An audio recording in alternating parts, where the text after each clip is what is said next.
My sister and her husband mooched off our dad for years, draining his savings. When I confronted her, she played the victim card. I never thought I'd be in this situation, but here I am. I'm Emily, 40F, and I'm at my wit's end dealing with my younger sister, Rachel, 35F, and her husband, Billy, 37M. They've been living with our dad, Frank, 72N, for the past 2 years, and it's been a complete nightmare. Some backstory. Rachel and I grew up in a small town in Ohio. Our parents, Frank and Linda, were high school sweethearts who married young and had me pretty quickly. Rachel came along 5 years later, a surprise that delighted everyone. Dad worked as a high school teacher, and Mom was a nurse at the local hospital. We weren't rich, but we were comfortable and happy. Rachel was always the apple of Dad's eye.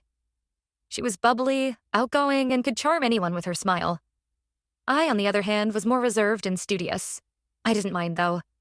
I loved my little sister and was proud of her accomplishments, even if they sometimes overshadowed mine. Everything changed when Rachel was 15 and I was 20. Mom was diagnosed with an aggressive form of breast cancer. She fought hard for 2 years, but ultimately we lost her when Rachel was 17 and I was 22. It devastated our family. Dad took Mom's death particularly hard. He blamed himself, thinking he should have noticed her symptoms earlier, or pushed her to see a doctor sooner. It was irrational, but grief rarely makes sense. In his guilt and pain, Dad turned to Rachel for comfort. She was still living at home while I was away at college, trying to keep up with my studies while dealing with my own grief. Dad started spoiling Rachel in ways he never had before. He'd buy her expensive gifts, let her skip school if she wasn't feeling up to it, and never said no to any of her requests. I understood why he was doing it. Rachel was a tangible link to Mom, and indulging her made Dad feel less helpless. But it created a dynamic that would cause problems for years to come. Fast forward a few years. I had graduated college and started my career as an accountant. I met my husband Tom at work, and we got married when I was 28. Rachel, meanwhile, dropped out of community college after a semester, saying it wasn't for her.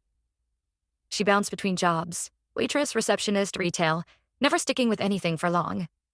Dad continued to support her financially, always with the excuse that she was finding herself. When Rachel was 25, she met Billy at a bar. He was 27, charming and full of big ideas. He talked about the businesses he was going to start, the millions he was going to make. Rachel was smitten. They got married after only 6 months of dating, despite my and Dad's concerns about the rush. At first, things seemed okay. Billy worked as a salesman at a local car dealership, and Rachel got a job as a yoga instructor at a new studio in town. But it didn't last. Billy quit his job after a few months, claiming his boss was holding him back. He started talking about cryptocurrency and how he was going to make a fortune investing. Over the next few years, Billy jumped from one get-rich-quick scheme to another. Multi-level marketing, day trading, flipping houses, without any real estate experience. You name it. He tried it. Rachel supported him through it all, picking up extra yoga classes and even working as a waitress to make ends meet. But it was never enough. 2 years ago, Rachel and Billy approached Dad about moving in with him. They claimed they were between apartments and just needed a place to stay for a few months while they got back on their feet. Dad, being the softy he is, agreed without hesitation. I had my doubts, but I kept my mouth shut. Big mistake. What was supposed to be a few months has turned into 2 years of Rachel and Billy mooching off Dad. They don't pay rent, they don't buy groceries, and they certainly don't help around the house. Dad's retirement savings are dwindling because he's supporting 3 adults instead of just himself. I've tried talking to Dad about it, but he always brushes me off. They're family, Emily.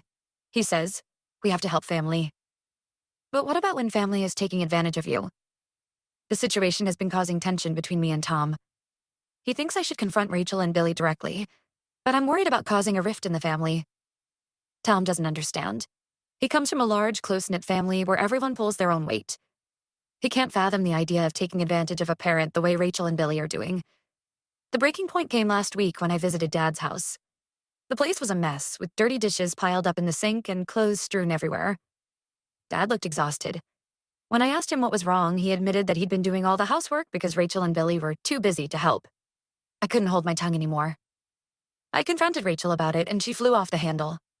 She accused me of being jealous because Dad loves her more. Can you believe that? I'm not jealous. I'm concerned about our father's well-being. Rachel brought up old grievances, accusing me of abandoning the family when Mom died because I went back to college. She conveniently forgot that I came home every weekend, or that I was the one who organized Mom's medical care and later her funeral arrangements. Billy just sat there during the whole argument, playing video games and pretending not to hear us. That's pretty much his MO. Avoid conflict and responsibility at all costs. When I tried to draw him into the conversation, asking what his plans were.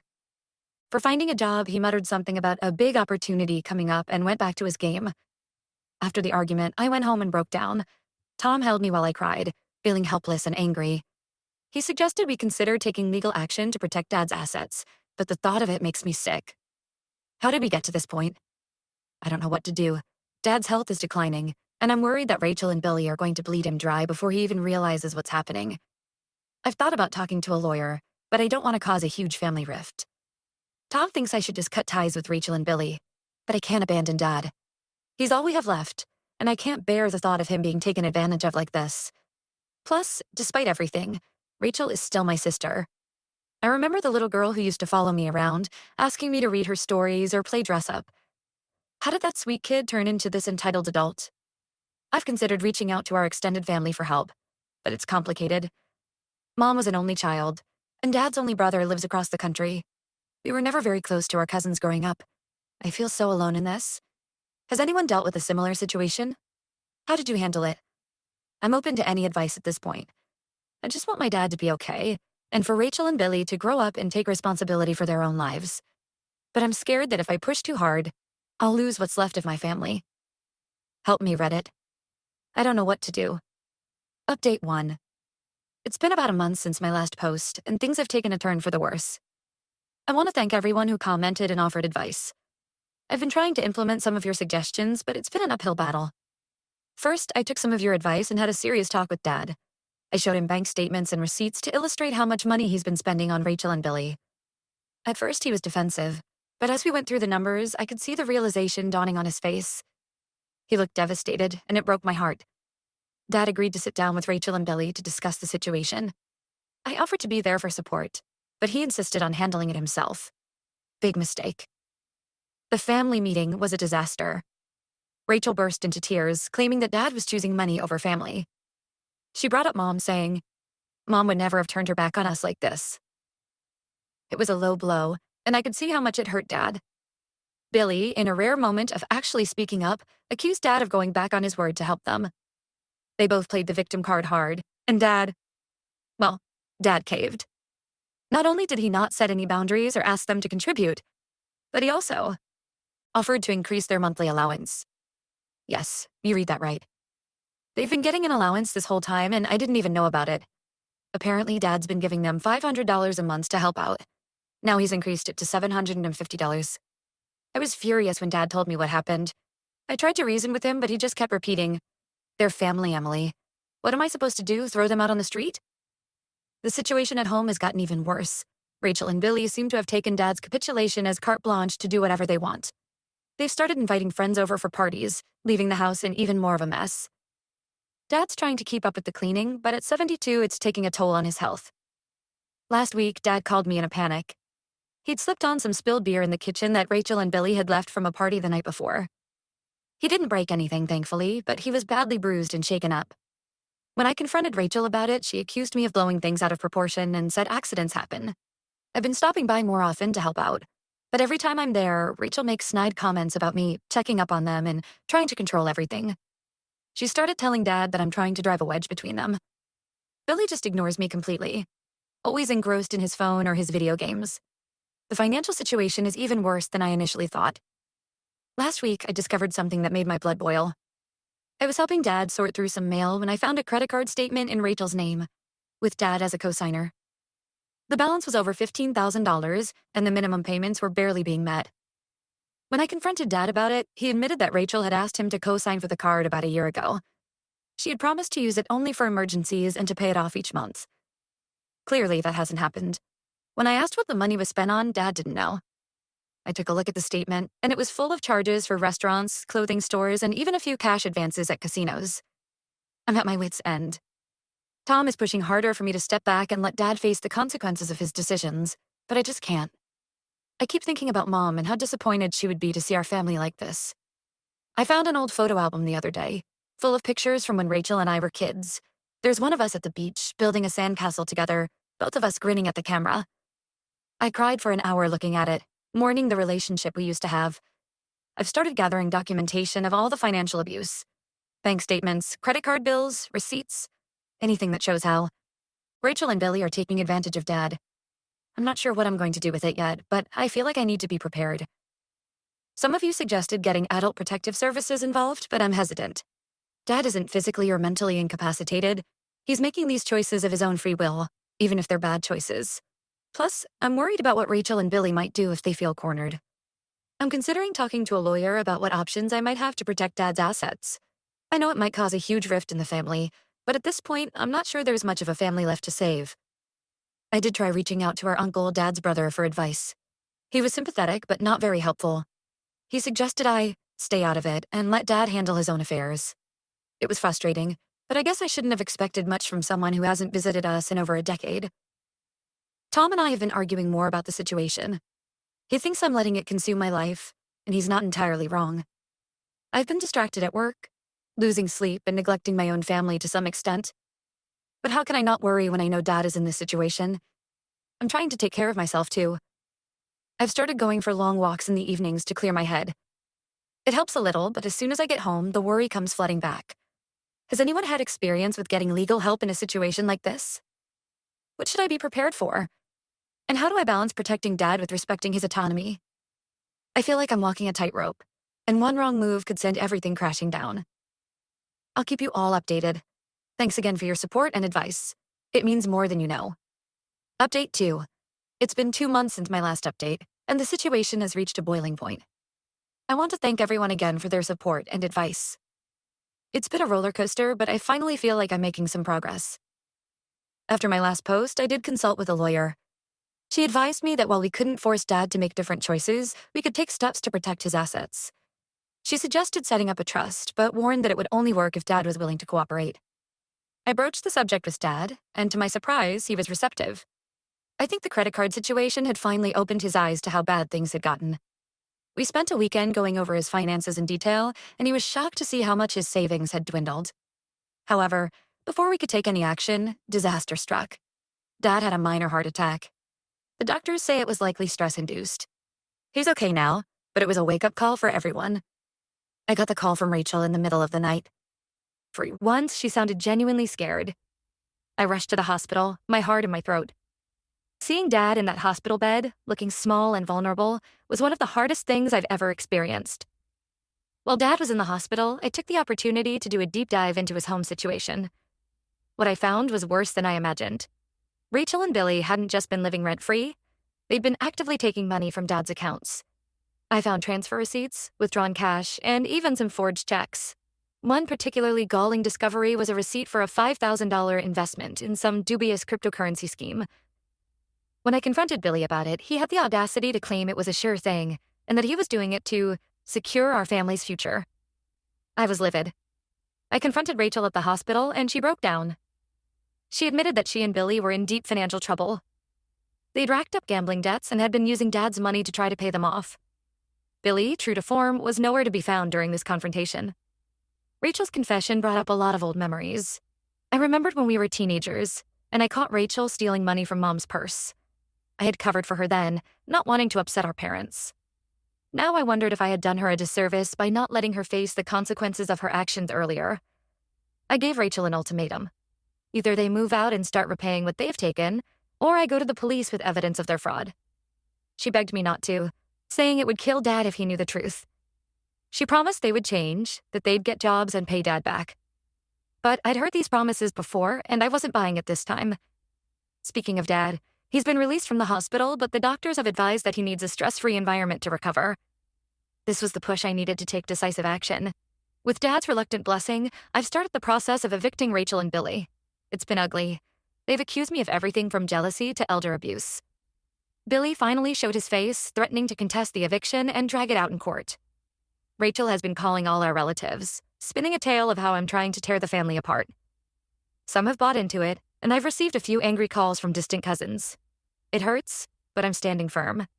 I've documented everything, and I'm prepared to go to the authorities if necessary. Dad is staying with me and Tom during his recovery, away from the drama at his house. The hardest part has been watching Dad come to terms with Rachel's betrayal. He's alternating between anger and deep sadness. He keeps asking where he went wrong, and it breaks my heart. I try to reassure him that it's not his fault, that Rachel and Billy made their own choices, but I can see the guilt eating away at him. I'm trying to focus on the future. Once Rachel and Billy are out, we're going to sell Dad's house and move him into a smaller, more manageable place closer to us. We're also setting up that trust the lawyer recommended to ensure his remaining assets are protected. It's been a brutal couple of months, but I finally feel like we're moving in the right direction. Rachel and Billy have until the end of the month to move out. I'm not optimistic that they'll go quietly, but I'm prepared for whatever comes next. I'll update again once the eviction is complete. Wish us luck. We're going to need it. In the meantime, I'm trying to focus on Dad's recovery. He's been doing his physical therapy exercises and following the doctor's orders. It's nice having him stay with us. My kids love having their grandpa around, and I think the positive atmosphere is doing him good. Tom has been incredibly supportive through all of this. He's taken time off work to help out and has been a rock for both me and Dad. I don't know how I would have managed without him. I'm also trying to take care of myself. I've started seeing a counselor to help me process everything that's happening. It's hard to talk about, but I know I need to address my own feelings if I'm going to be strong for Dad.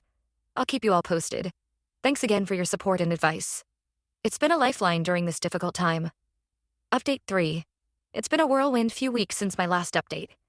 I wanted to wait until things settled down before posting again, but honestly, I'm not sure they ever will. Here's where we stand. The eviction didn't go smoothly, as expected.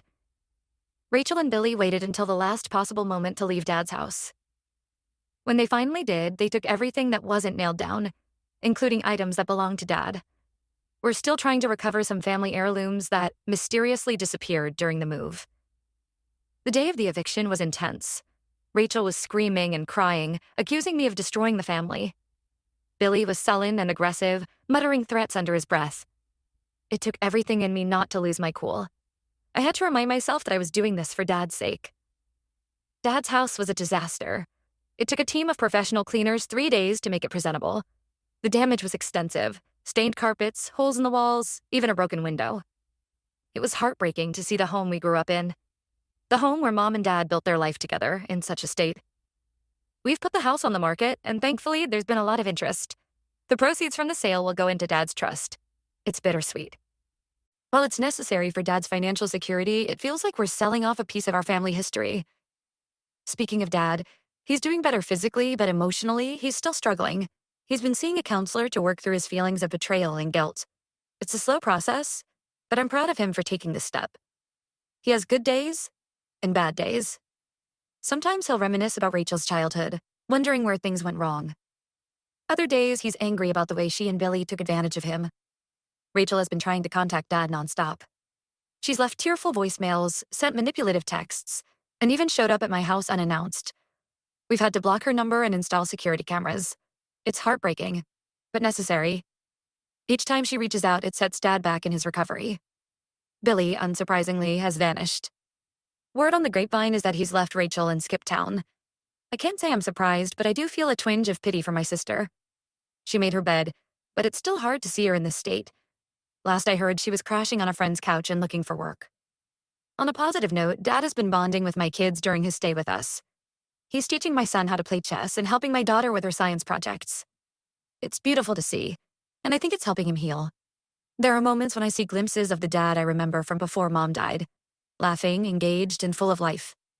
We found a nice little condo for Dad, not far from our house. It's in a 55-plus community with lots of activities and support. He's nervous about the move, but also excited for a fresh start.